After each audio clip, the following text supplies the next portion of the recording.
Բարև բոլորին, դեկտեմբերի 29-ը, երկուշաբթի, Լուսինը խոյում է ինչպես 3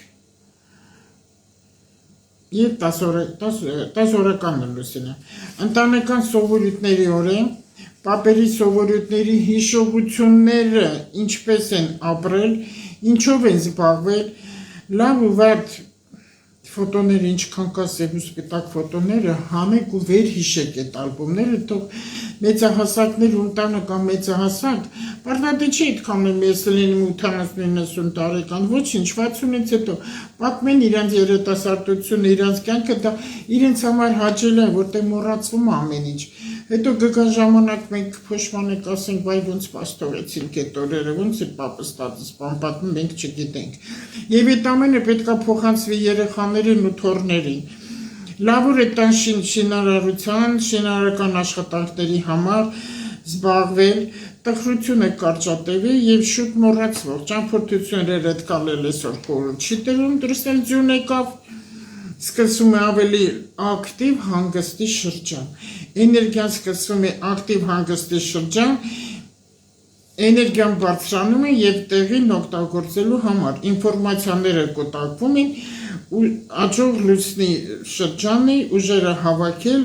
առաջ գնալու համար, ինֆորմացիաները միայն բարին է ստեղծվելու և անելու, հաճելի շփումների օրեր են համարվում, մի հարվածով կարելի է կատարել շաբաթվա բոլոր գործողությունները, ամսվա ամենահաջողակ օրն է համարվում, երբ Լուսինը 10 օրական է։ Բիզնեսի համար լավ օր է, հնարավորությունները բաց մի թողեք, կոնտակտներ ու կոնտրակտների համար, ինֆորմացիաների հարցերում լուծումը կստանաք, եթե միայն ինքներդ ինքնուրույն մտածեք,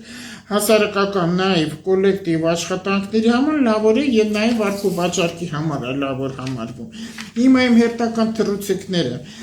Ոչ մեկին թույլ մի տվեք խորհուրդներ տալ, եթե չեք խնդրել,